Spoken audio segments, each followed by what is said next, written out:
Grand Rising family. This is Dr. Kia Pruitt. It is Tuesday, December the 31st, 2024, and the time is 9:03 a.m. Eastern Standard Time. Thank you so much for joining me on the Dr. Kia Pruitt Show.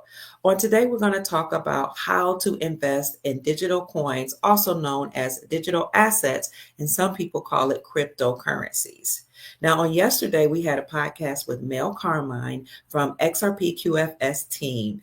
He is a gentleman who has become a friend of mine, who has taught us about the importance of XRP, XLM, and some of your other digital coins. He is a proponent of XRP, as many of you know. The podcast was phenomenal, so I advise you to go and look at that live that we did on yesterday, December the 30th, because we also talked about future events that are really exciting as we have entered into the golden age.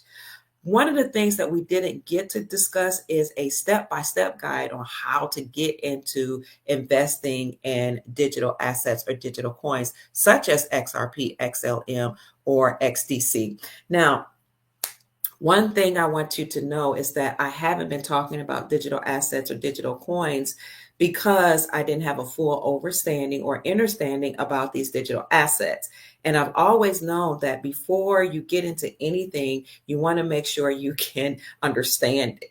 So what I want you to do is first get a brief, well, not brief, but a detailed understanding or overstanding on what it is that we're talking about when we talk about digital assets or digital coins or cryptocurrencies, however you want to name it. You always want to make sure, number one, you research and get a very good understanding on what it is you're going to invest in. The second thing I want you to consider is that you always want to make sure that you have enough money to do it. So those two things, I guess you can call them one, but I'll call it step one and step two. Research. Look into what it is that you want to invest in. And number two, make sure it's within your budget. Make sure that you have a guide in terms of how much you make and look at how much you're going to divvy out into different categories. I've always been told to invest in yourself first. So when you're looking at your budget, after you've invested in yourself first and you've allotted a certain amount of money to all of your necessities for that week or for that month, then you want to make sure that you have enough for investments. When it comes to investments are something that you expend money on with the expectation of achieving a profit in return. So you always want to research because you want to make sure whatever you're investing in is going to bring you the return that's going to benefit you and your posterity. So number one, research. Look into what it is you want to invest in. That includes understanding what an investment is, expending money with the expectation of achieving a profit or some type of material result in the end. After you've done your research, then you think about how much can I afford to invest in this particular vehicle, not just in cryptocurrencies or digital assets, but you might decide to invest in a business or you may decide to invest in real estate. But whatever that vehicle is that you want to invest in, make sure you do your research, family, and make sure you can afford it because there's nothing like investing in something with the expectation of getting something on the other side or in the end and not have enough money to live on for the rest of the month. So number one, research. Number two, make sure you have enough money to invest in it. So we were talking yesterday about digital coins or digital assets, such as XRP, XOM, and XDC. But the first thing I wanted to do when we talked about that is to look into what is XRP? What is Ripple even?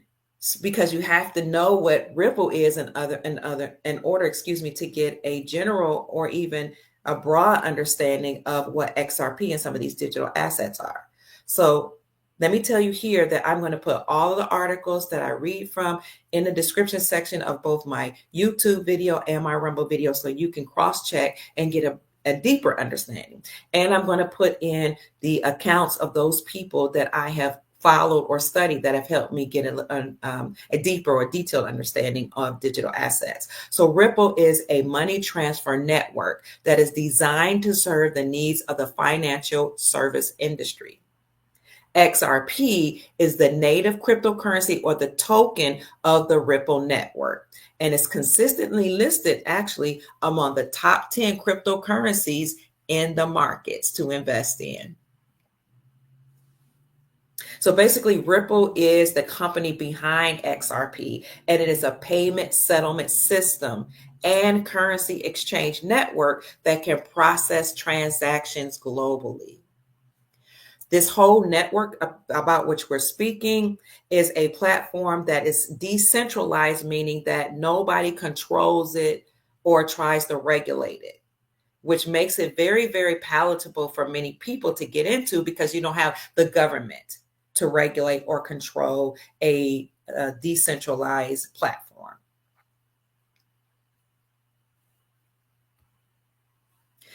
On the contrary, a bank is regulated and controlled by the government, or I would like to say by elite bloodline families. So you know how I talk over here, whereas these Ripple platforms that use XRP, XLM, XDC are allegedly decentralized. Now, where I can buy into it that is not regulated by the fake folk government called the United States Incorporated, but in my humble opinion, there has to be some type of regulations and some type of governance, or else it could go haywire. But allegedly, it's decentralized, meaning it's not controlled by a government or a bank. This also means that there's no centralized authority to regulate discrepancies. So that can be an issue for you if you are considering getting into these currencies. So after you've done your research, you looked into your budget and you determined that you can afford to get into digital assets or digital coins, the next thing you want to do is to choose what they call a platform. Many of you on yesterday talked about the platforms that you use to invest in or trade your cryptocurrencies. And you mentioned Kraken, some of you mentioned Uphold. What else did you guys mention? I think a couple people might have mentioned Binance. So there's Kraken, Binance, Uphold, and what else? Coinbase is another one, Robinhood, and there are some other ones too as well. So once you look at or choose a platform, I would say that you want to measure those platforms against the others to see if there's one that you find more appealing than the other.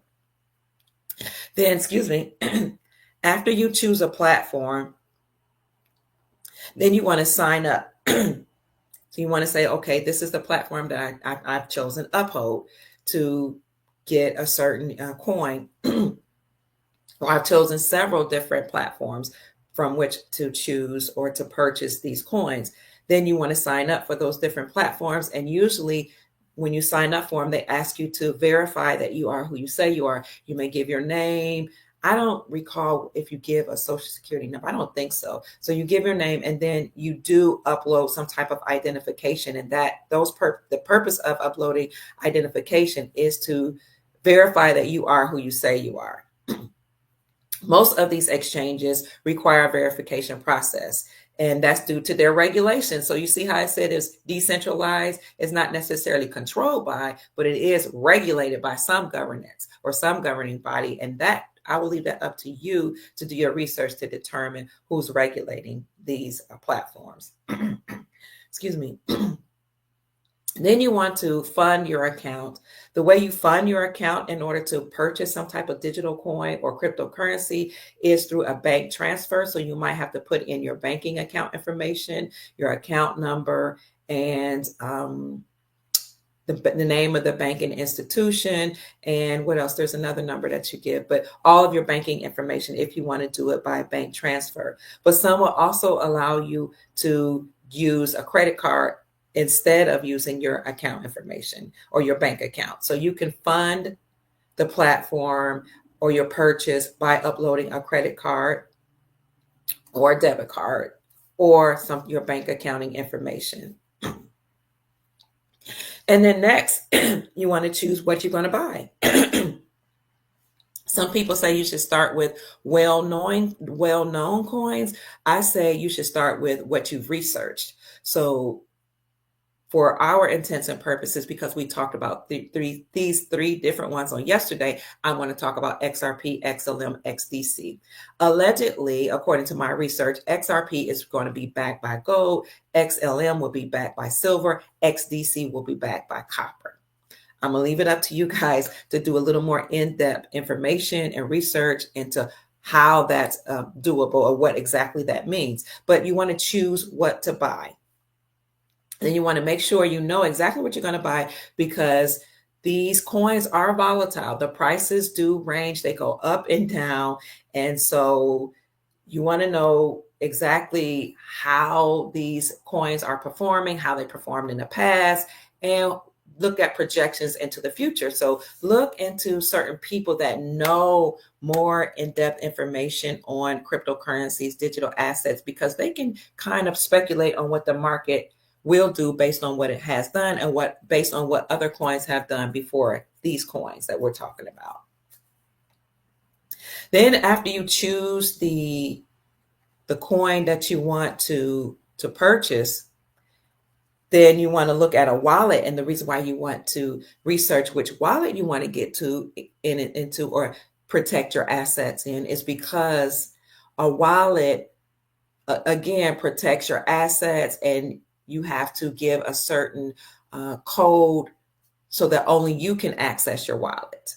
You don't want to just have your coins out there floating on your computer or on your phone, wherever you download this platform onto. You want to make sure that those coins are not just out there, because somebody might be able to steal them.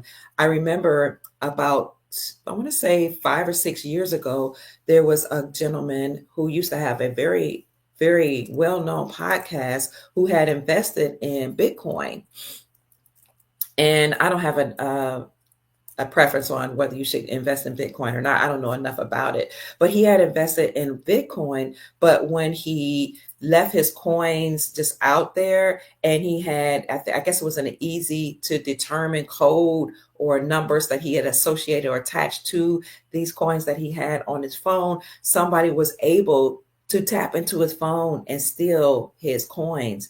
And he said he lost tens of thousands of dollars. It really upset him. In fact, it upset him so much that he ended up closing down his shop, stopped doing podcasts altogether, because he lost a lot of his savings. That's why I say study, do your research, and only invest in what you can afford.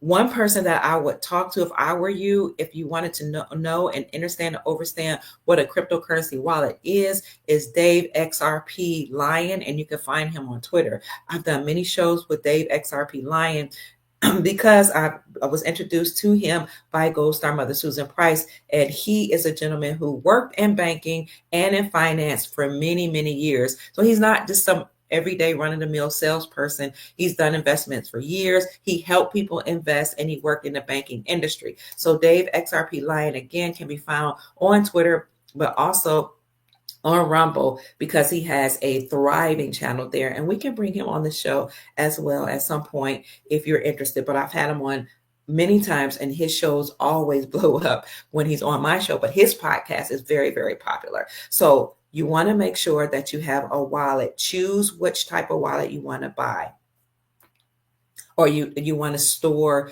your coins in. And then you have to understand what storage even means. What people say is, if it's not your keys, it's not your cryptocurrency. So you have to know what storage means. And if you plan to hold a significant amount, you have to consider moving your cryptocurrencies into your personal wallet for your security. So they have different type of wallets. They have a hardware wallet and a software wallet. A hardware wallet is like a ledger or Trezor, and they're considered very secure for storing larger amounts of cryptocurrencies offline. A software wallet, those are apps or programs that can be less secure, but more convenient for daily transactions. So you want to store all your coins, your XRP, your XLM, or your XDC in a software wallet or a hardware wallet. And usually they will ask you to set a code or a password that only you will know, so that you can access those securely without somebody else being able to tap into your wallet. These codes typically are very complicated, I mean, it can't just be like a 4-letter, 4-digit code. It's something that, like I said, that is, to me, it's kind of complicated. So you want to write it down. You want to put it probably in a couple places, maybe 3 or 4 places that are safe in case you lose it. Because if you lose the codes to your wallet, you may very well lose your assets or your digital coins that have been stored within your wallets. And then you have to decide if you're going to trade those coins that are in your wallet or if you want to hold. Remember that song? You had to know when to hold them, know when to fold them, know when to walk away, know when to run. So this is why it's important to do your research, know which coins have done well in the past, look at people who know how to speculate, and make a decision for yourself if and when you want to hold or trade your particular coins, these particular coins. So trading does require that you have an in-depth knowledge on these coins, and you have to consider any type of risk that may be associated due to market volatility. Always make sure you have two-factor authentication. That's for security purposes. So you want to make sure you have used strong passwords. People do try to figure out other people's passwords in order to access your coins in your wallet. So make sure that you have two-factor authentication and using strong, unique passwords again, so that no one can tap into your wallet and steal your coins. Then you want to make sure you're updated on these currencies or these cryptocurrencies or digital assets, whatever you call them, because oftentimes, just like other assets, these type of things, coins, are influenced by geopolitics, the president, elections, developments, regulatory news, all type of things. So make sure you stay updated on what's going on in your investments, whether it's cryptocurrencies, real estate, gold and silver, or something else. Always stay updated on what's going on in the markets, what's going on in politics, what's going on in the world, geopolitics, as much as you can. So there are a whole lot of different articles that you can read, different platforms that you can study. I follow certain people on X or Twitter that I know are professionals, but I also read what's going on in Epic Times, Newsweek, mainstream articles, as well as independent journalistic research, because I want to stay abreast on what's going on, and I want to know what the mainstream is saying, and I want to know what everyday people are saying, because these coins are supposedly decentralized and controlled by we the people, so they say. So I want to know what people's thoughts are and how they are being persuaded on what to get into and what not to get into, just because I like to get a range of opinions and ideas. But again, these cryptocurrencies are just like everything else. They're just like stocks. They're just like real estate. They're just like gold and silver. They are influenced by what's going on in the world. They are influenced by what's going on with BRICS, the Brazil, Russia, India, China, South African coalition. They are influenced by what's going on with the Shanghai Corporation. They are influenced by what's going on with when it comes to wars, presidential elections, global settlements, all of that. So if you don't have the time or energy to research and stay updated, then you want to make sure you hire somebody to do it or appoint somebody in your family to stay updated. And then some people say you want to think about taxes. I happen to believe that in the future, the very near future, because Trump says he wants to end the IRS, and because legislators have put forward bills to end capital gains tax. In my mind, we're going to do away with taxes. However, in the meantime, you want to understand taxes and know that cryptocurrencies gains can be taxable. Cryptocurrency gains can be taxable events for some people. So keep track of all your transactions for tax purposes. And they say even if you're just a beginner, you want to make sure you stay abreast on, or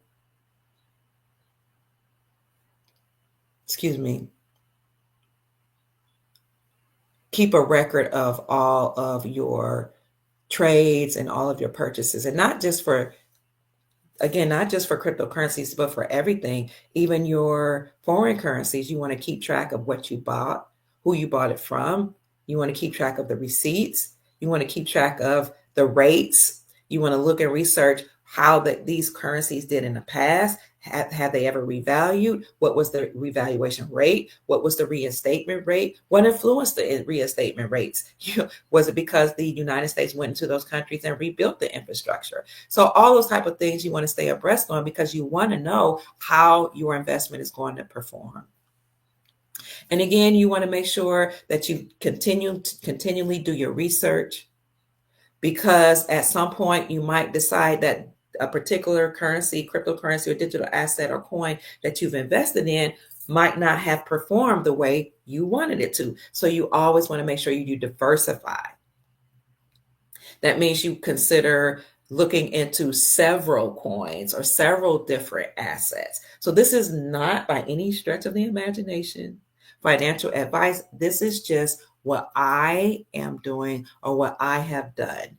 Diversify. So you might say, okay, I like XLC because it's backed by silver. I particularly love silver because silver will outperform gold. Silver is undervalued. Silver is used in way more things than gold. Gold typically, historically, has been used for money and for jewelry, whereas silver has been used for money, for jewelry, for industrial purposes, for solar panels, electric cars. Silver has been used in computers and cell phones. Silver is used in appliances like refrigerators, stoves, what else? Washing machines, dryers, all type of things. We have silver mines, gold and silver mines that have been closed because once we came out the gold and silver standard, a lot of those mines didn't have a use. But now that the whole world is rushing back to using gold and silver as money, then you know that those mines are going to be reopened, and all countries all over the world will thrive based on all the gold that those countries have. In case you didn't know, in America, we have gold that's stored in the Grand Canyon, which actually that whole region in in Phoenix or Arizona is classified as Egypt in terms of it being the Egypt, allegedly, of America. That's where you have a lot of pyramids. That's where you have a lot of storage and wealth underneath those pyramids and mummies there. But most people don't know about it because this is classified information, but it has been leaked. And this is one of the reasons why the government won't allow you to hike in certain places there in Arizona. But it's not just Arizona. We have gold flowing around along the Colorado River. We have gold in all type of forts, and all types of military bases. We have gold stored in many, many places in America, North America, but also we have silver in Mexico. And Mexico is actually a part of this whole Moroccan dynasty, or a part of the empire that was here before the bloodline families took over our republic and our nation and incorporated themselves in 1871 and ruled over our resources, stole our resources here in North America, including Canada, Mexico, and the Caribbean islands. So you have gold there, you have silver there. For all of my Mexican subscribers, please know Mexico is about to explode and do extremely well, as you all have the highest amount of silver allegedly in the world. So all this silver, all this gold, and the rare earth minerals that we have in our nation and all over the world will back these assets. Not only these so-called cryptocurrencies, but they were back the currencies that we're going to be using in order to do trade and to make purchases. So we'll be using digital assets, currencies backed by gold and silver, palladium, platinum, and rare earth minerals, and we'll be using gold and silver for purchases and for trade. Speaking of rare earth minerals, earlier this year, not last year, in America, in Wyoming alone, the state of Wyoming, or the country of Wyoming, because in America, according to our republic, each state actually operates as a country.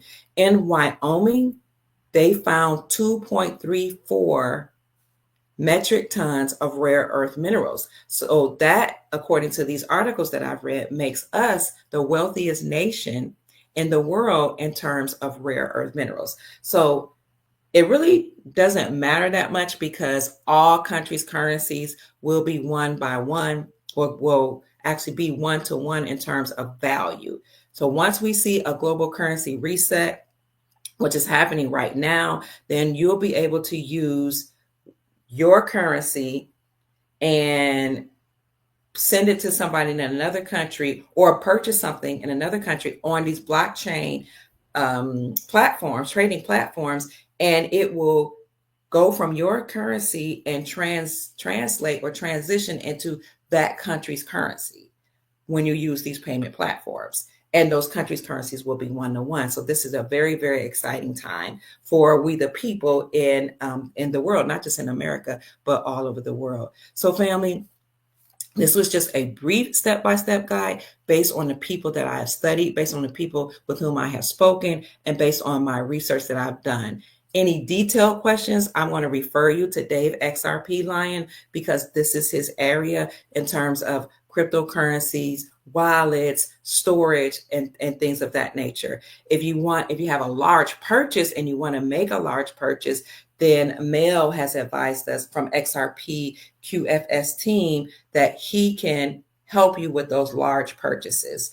Anything that's less than $10,000, you may have to look into somebody on your own or question Dave XRP Lion. So that's it for now, family. This is just a brief broadcast. It's a brief recording before I start my day, and just also to let you all know that you want to make sure you get a very in-depth understanding on what you're going to invest in. So again, let's briefly wrap this up. An investment is expending money on something with the expectation of achieving a profit in the end. Whatever you're going to invest in, you want to make sure you understand it. Therefore, research, study it, spend some time, and don't invest in something if you don't understand it. But if you do decide, I'm just going to take a risk, then consider investing small amounts so that you don't lose all of your savings or all of your money. So first, do your research, make sure you have an understanding or an understanding. Secondly, determine how much you want to spend because you always want to make sure you can afford it. Thirdly, choose a platform. And we talked about Coinbase, Kraken, Uphold, what else? Binance, but there are others as well. After you choose a platform, you want to make sure you verify, which means that you let the platform know who you are. And this often entails you send your identification or upload your identification. After you sign up and verify, you want to fund your account, and you can fund your account by using your bank information or by uploading your credit card or debit card. 6, you want to then decide what you're going to purchase. Are you going to purchase XLM? Is it going to be XLC? Is it going to be XDC? Is it going to be some of those other Bitcoin or Ethereum? And you guys can decide what those other coins are. I haven't done an in-depth research into those other coins. I can tell you a little bit about XRP that is backed by gold. XLM is supposed to be backed by silver. I have to say allegedly because that's what they say. And XDC is backed by copper. But so you decided what to purchase. Now you have to think about where you're going to store it. So you have to understand the storage, number 7. So when you look at storage, do you want to do a hard wallet, store your coin and protect your assets in a hard wallet, or a soft wallet? And you can look into that.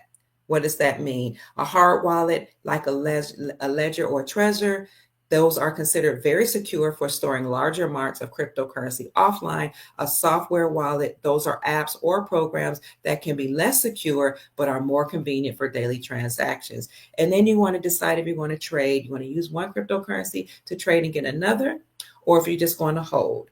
That people call holding your assets, hodling, hold on for dear life.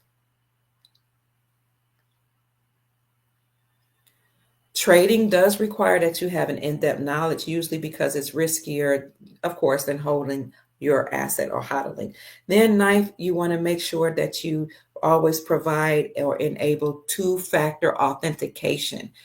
That means you have to use strong, unique passwords in order to protect the assets that are in your wallet. They say you have to be aware that there are people that will try to steal your assets. So you want to make sure whatever code you use or whatever two-step authentication factors you use or strong password you use are something that can't be easily determined or figured out. And then lastly, you want to make sure, or 10th, you want to make sure you stay updated on how your cryptocurrencies are going. You want to make sure you stay updated by staying abreast of research, or what's going on in the world, what's going on in the financial markets, what's going on globally, what's going on geopolitically, because usually investments are influenced by presidential elections. They're influenced by markets. They're influenced by wars. They're influenced by geopolitical relationships, all type of things. So if you don't have the time to stay updated on what's going on in the world, then you want to hire somebody or appoint somebody in your family to stay updated. And then if you are into taxes, which some people should be, then think about how your cryptocurrencies are going to be influenced by taxes, because they say cryptocurrency gains can be a taxable event. We don't know if it's going to be a taxable event yet, because we're hoping that as of January, which is just tomorrow, 2024, and particularly January 20th, taxable events will go away. And we're hoping that because President Trump says he wants to do away with taxes. Now, he's not controlling that. What's happening is behind the scenes, there's already been agreements by,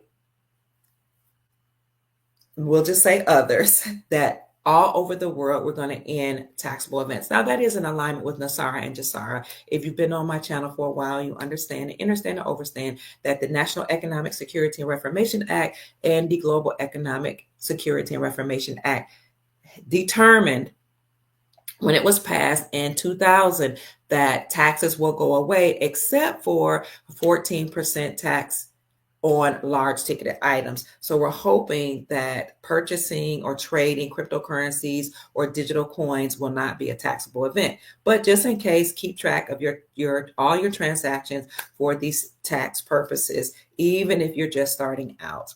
So again, family, that's it. If you don't know where to start, just start by doing your research and by making sure that you can afford something in your budget.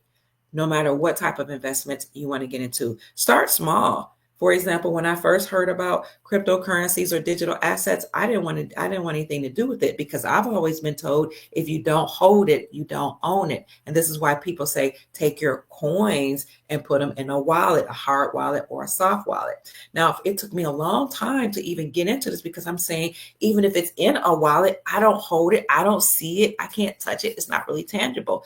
But this seems to be the wave of the future. Even now, when you have money and you're purchasing things, or have money, you're purchasing things, you're doing it online. And I had to tell myself, you're not holding that money when you're trading. So this is weird to me. It took me some time. So I had to do my research and only invest in what I could afford. I couldn't afford to lose a lot of money. So what I decided is I'm just going to put $25 in this coin, $40 in that coin. That's something I would spend eating out with my grandchildren. In fact, I would spend more, so I can afford $25 in XRP. That's where I started. And I kept it there for like years. But my friends were like, you need to catch up with the times. So over time, I talked to Dave XRP Lyon. I talked to Ghost Armor Susan Price. I spoke with people that I trust, and they said, you need to get into this. I spoke to Mel Carmine and all of my friends. I talked to podcasters who are really involved in, heavily involved in digital assets. And they said, just do what you can afford and how to hold until you get an in-depth understanding. So that's where I am, family. I started small, and then I'll add a little bit as we go along. So I started out with XRP, and then I went into XLM, because that's just what I'm comfortable with. I'm more comfortable with silver. I'm even more comfortable with silver than gold. Why? Because I've studied them both in depth. Now, if you ask me questions about silver and gold, I can speak for days, okay? But I'm more comfortable with silver because it's within my budget. I've done my research on both. I love both. I appreciate both. Silver and gold are both hedges against inflation. They maintain their value, unlike fiat, or unlike the fiat dollar system, United States dollar. They hold their value and they increase in value. And there's a basic economic principle that as fiat dollars, or as a dollar decrease in value over time, what we learn is that gold and silver raise in value. And silver and gold have been used historically as money since biblical times, and probably before biblical times. Gold, allegedly, according to Sumerian texts, is so powerful it can heal a planet. And this is why, allegedly, The Niburians came here and mined the gold in order to protect their environment. So silver and gold have been used for eons of times, and this is why I love silver and gold. So when I talked about doing your research, I did my research on silver and gold and decided to get into one or the other. Well, I didn't have the budget. Remember, I said the second thing is determining what you can afford. I didn't have the budget for gold, not gold bullion, but I did have the budget for gold Arum notes or gold backs, which back then were only $6 when I started in 2017. $6 per gold Arum note. And at the time, there were at least 13 states that had legalized silver and gold as legal tender. So those states are the states from which I would buy the gold backs, because in those states, you can literally purchase local goods and services with those gold backs. So I had $6. Otherwise, I only had a little savings that I could use to invest in something else. So I diversified and I just put a little bit in silver, because at the time, silver coins were only $14 per coin. So I'm just saying that to say that I invested small. I looked at the information, I did my research, and then I looked at my budget and I started small because it's all that I could afford. But this is a way, family, having this information for those of you who are interested in digital assets to at least consider it and to have some type of guide on how to invest. But again, I will put all this information in the description section for you and put some names of people that I follow so that you can hit them up on social media and see if they can give you more in-depth information. That's it for now, family. Again, my name is Dr. Kia Pruitt. I hope I said something to raise your vibrations and inspire you to create the most amazing, magnificent life that you desire and deserve. My desire for you today, family, is to take advantage of this great wealth transfer. This is going to be the greatest wealth transference in the world, as far as we know anyway, as in terms of what's been recorded. So with this wealth transfer that's happening, you can get involved through digital assets, through foreign currencies, by investing in silver and gold, by investing in real estate, and many other avenues. Choose the one that you want to do, or the ones that you want to do, get into, and diversify if you can afford it. I'm not a financial expert. I'm a podcaster, but I have studied economics. I've studied social sciences, politics, sociology, and psychology, all of those things. I do have some degrees, but that's not what make me necessarily able to give out information. This is just what I have done and what I've informed my family to do. That's it for now, family. Bye. And I look forward to talking to you soon. Go out and make this a very amazing day. Peace.